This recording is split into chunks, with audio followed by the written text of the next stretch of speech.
Hey everyone, I'm just going to jump right in here. As you know, I have a Hymer Aktiv and I love it. And if you're familiar with the Hymer Aktiv, you also know that the bathroom sucks. And even worse than the bathroom is the shower. But I think that I have a solution for that, and I think you're going to like it. So let's take a look.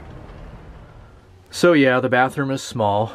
To be fair, it's functional, it's just not very big physically. Some decisions had to be made in a camper of this size. However, I am a fan of it overall. The cassette toilet works really well. I like being able to empty it in a convenient location without finding a dump station, so that's nice. The flip down sink is a neat idea. It saves a lot of space. The hardware itself is not the most impressive. It doesn't feel very durable, but I could be wrong. I don't use it much, so I shouldn't have an issue with it anyway. The real problem, however, is the showering in this room. The walls have this laminate that you see throughout the rest of the van, and so there is a shower curtain in order to cover the part of the shower that's exposed. I've been told that the laminate is somewhat water repellent and that it should be okay. However, the shower itself is a problem, mainly because this is a residential faucet. This isn't an RV shower. And there's a reason for that. Because the bathroom is so small, real estate is at a premium, and a standard RV faucet with a shower attachment is a two-hole design that would not fit in this space. So Hymer needed something that was going to fit in this very small space, and they chose the same faucet that they use in the galley, which will work, just not very well. Mainly because there's no way of turning the water flow on or off on the handle itself like you would with a typical RV shower head. This is a residential faucet, so it has to be turned on and off at the faucet itself. So the solution is to find a way to attach a shower head which can be turned on and off on the shower head itself, but that also means replacing the faucet. I think that I've found a good replacement that will allow us to do just that. It's impossible to find an RV shower faucet that will use a single hole mounting plate. They're all two hole. Maybe there's one that's a single hole. I couldn't find it, and I looked and looked and looked. That said, I went a different direction. So this is, again, a kitchen faucet. It's a little different than the one that's in there. You'll notice that it doesn't have the pull-away spray head. It is a little taller than the stock faucet, but it is brushed nickel, just like the faucet in the galley, so it looks like it belongs. And it's a similar action with the lever that moves up and down to turn the water on and off and change the temperature. The important part on this, besides the height of the gooseneck, which gives you a little more room underneath it for moving the sink up and down and for putting your hands underneath it, is that the aerator is removable. It's important in order to add the shower head, which you see here. This is actually a sprayer that you would attach to your kitchen sink for spraying your newborn or your toddler in a bathtub or a sink bathtub. This has a quick disconnect connector on the end. I'm doing this one-handed. This part screws onto the end where we just removed the aerator. So that screws onto the end of the faucet. So now we have a functional faucet still. The water will still come out of this, but we can attach this quick disconnect. You can even do it one-handed, just like that. So now we have a faucet with a shower extension on it, and this button which turns the water flow on and off. This is exactly what we are missing in the Hymer Aktiv, and I think that this is going to go together very well, and I think that I'm going to be really happy with it. The access for the plumbing and faucet hardware is behind these two panels. This one held on by 4 screws, and big surprise, there's a screw missing up here, held on by 2 screws. This is how we'll access the mounting hardware, and the plumbing will be down here. So we can just start unscrewing these and get into it. Here we are inside the wall. I have the panels removed. I have my screws secure in my magnetic tray. You should always use one of these, and Hymer should probably take note. In here you see the mounting hardware for the faucet itself. This braided line, and there's one behind it, are the water supply lines. This hose coming out of this gold pipe here is actually for the sprayer. The feed lines are way down there, so what I'm probably going to do is reuse the water supply lines. These are the same size lines as what the new faucet uses, so I will just remove these from the stock faucet and install them in the new one. That way we don't have to try to replace the line all the way down there. So we can start taking this apart and then reassemble it with the new faucet. Unfortunately, it looks like this faucet does not have removable supply lines, so I will probably still have to replace the lines themselves. The replacement faucet came with replacement lines,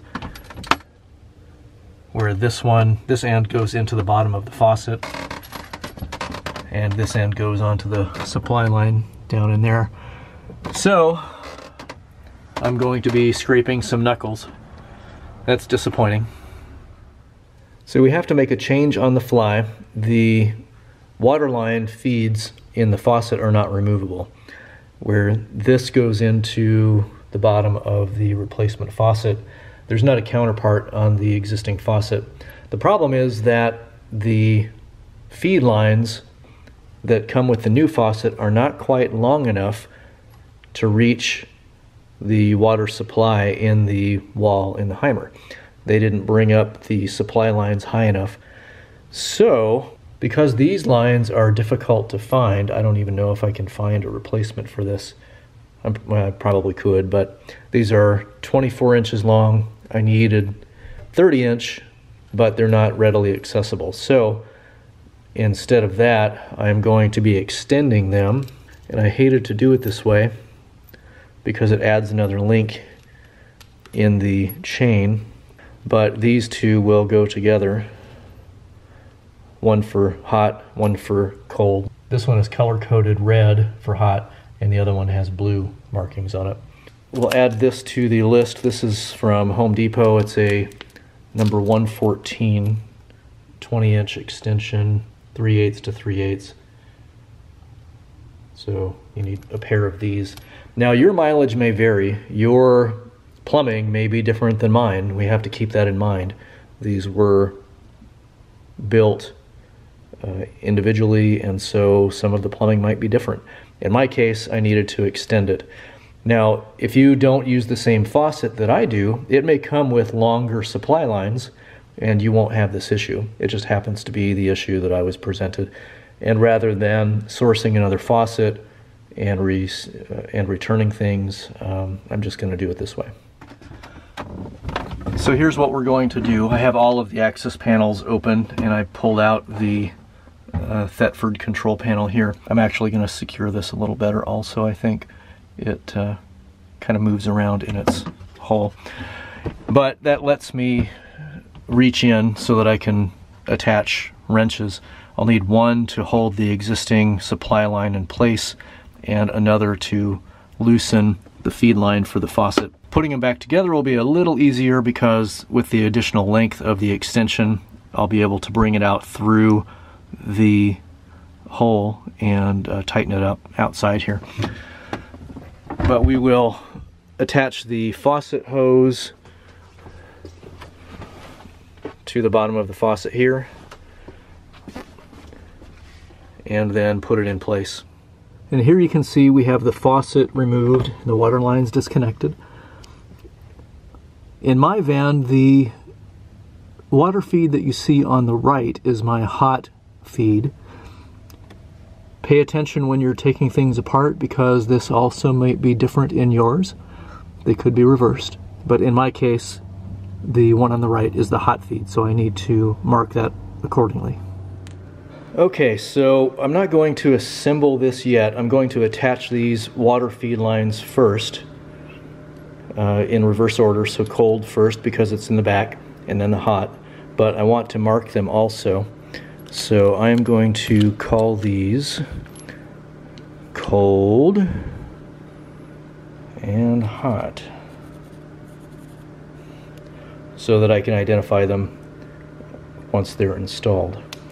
Now on the other side, this will attach to the faucet on the hot side, and then the cold side will go into the bottom of the faucet as well. I'll feed the faucet through, and then these will meet in the middle. And I'll be able to attach this point outside the access hole, and then we can pressurize the system and check for leaks. I don't anticipate any. These compression fittings are generally pretty foolproof, but we will verify. And always when you're working with plumbing, for those access points, the doors that we took out, or the panels, I'm not going to replace those right away, so that I can keep an eye on it for a little while and just make sure that there aren't any seeping leaks before I button it back up. So yeah, so we will go put these in the van and start assembling the faucet. So I'm going to give you a couple of caveats. This difficulty level is not extremely high. However, the access is very limited. So if you have very large hands or very large arms, this is probably not going to work for you. So just keep that in mind before you tackle this. Make sure that you're going to be able to reach in and access it. You may want to take off this panel and this panel, or pull out the Thetford control panel, and just make sure you're able to reach in and put a wrench in that location. If you can't, then you probably don't want to tackle this. Okay, with much contorting and agonizing, well, not really, it didn't take that long, but the lines are on, hot and cold. When you are attaching these, be sure of a couple of things. One, you do not want to cross thread. So be sure that when you are attaching this line, to have it lined up, and only use your fingers to tighten it. It'll go on with your fingers until it reaches the seal, the O-ring. So only tighten it with your fingers until it stops before you use a wrench on it. And then don't over tighten. You want it to be snug. These water lines don't have to be super tight. They just need to be a solid connection, and if you over tighten it, it can damage the seal. So no cross threading, use your fingers, don't over tighten. Next up is installing the faucet. We'll run the lines out here and then we'll attach them outside. Okay, first we're going to insert the water lines, the feed lines, into the faucet.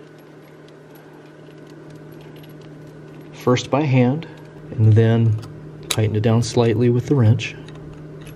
And line number 2.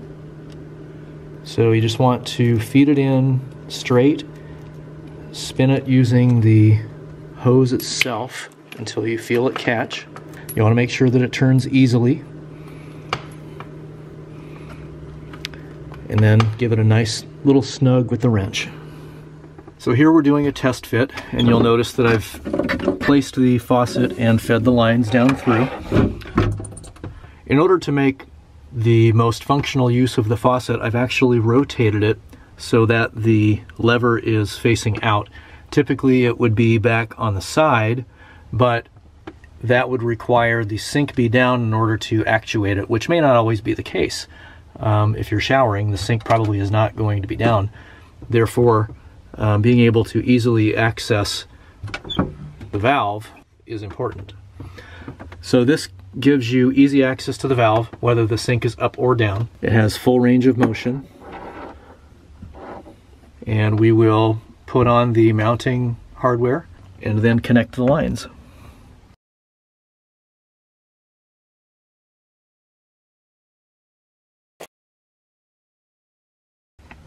Okay, so I have everything snug.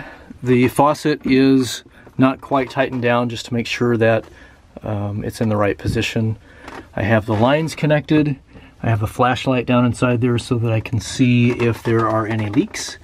And we're going to turn on the water pump and see what happens. Okay, you can hear the water pump a-pumping, and I don't see any dripping there. I don't see any dripping there. Let's make sure that we have water to the faucet. We do have water. So now we're just looking to see if there's any water dripping where it's not supposed to be. And so far, so good. All right, I'm going to tighten things down and keep an eye on this while it is running. But so far it looks like we are in good shape. Okay, the last piece of this installation is to test the actual shower functionality. So I do have a place to hang it, but we're more concerned about being able to turn it on or off while you're spraying. So right now I have it set to stop, and the faucet is off, the water pump is on. So in theory, if I hit the faucet, no water should come out of this. So let's put this in a safe position and find out.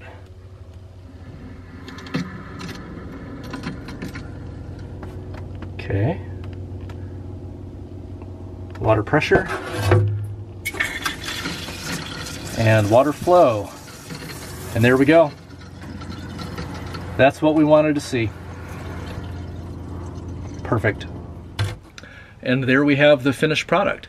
It didn't go together quite as easily as I had hoped, but it wasn't that difficult. I had to buy a couple of extra parts.